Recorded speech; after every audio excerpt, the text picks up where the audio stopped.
Hi, I'm Patricia Villone with CTV News, and joining me now are Wayne and Patty McCrory, and they are owners of a business and have decided to retrofit it to assist Maryland in creating some face shields. So why don't you first tell us a little bit about the business and what you're doing for changing it here? Okay. We're an awards business, and beginning of March we were asked to close by the governor. And while we were sitting home, we decided we had equipment sitting here, we had materials sitting here. We knew there was something that we could be doing to help. So we started researching and asking people what we could do, and we came up with face shields. And we took some prototypes with the material we currently have to the local hospitals and had the doctors and nurses make some adjustments that they needed, and we were off and running.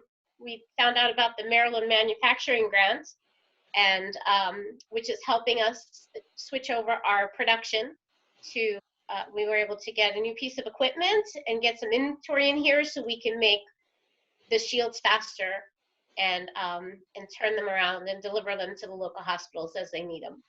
So you got this grant. Explain how the grant works. So the grant is it's to offset the costs. So the initial cost to start producing these face shields in large quantities was quite substantial. So we had to get the inventory materials in from many different places, and we were also able to get a larger laser engraver delivered to help us, and so it's increasing our capabilities.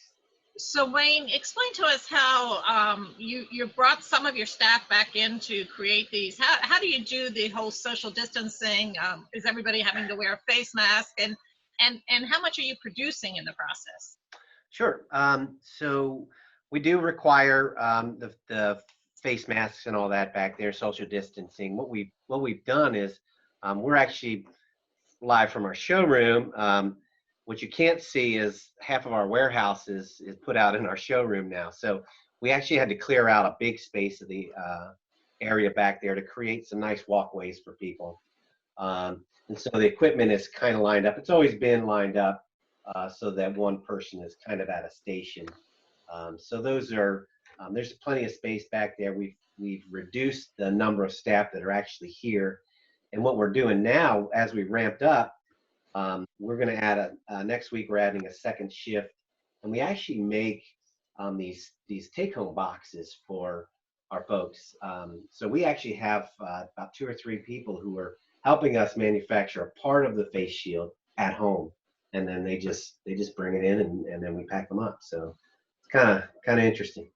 And how many do you have at this point, and what's your goal for this?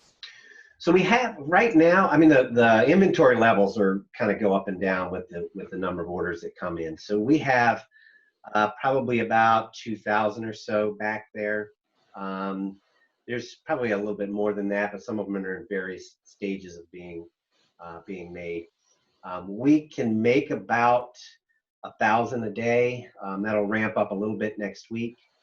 So we've actually done close to 10,000 right now. We're working on what we think 10,000 mark will be probably beginning of next week, and then we're looking at doing another 10,000. So all in all, we're looking at about 20,000 to get done, hopefully by about mid-May. All right, and Patty, just briefly tell us before we close, where are these going? Right now, our main hospital is Doctors Community Hospital. And we're also making them for local communities. Some churches have come to us to purchase them. We've also had some military. We're located just outside of Joint Base Andrews, so some of the military have come in to get some as well. And we're really focusing on the hospitals and nursing homes and doctors' offices. So once companies start opening up again, if they have to have close contact with customers, they can have the shields to help them, their staff, stay safe.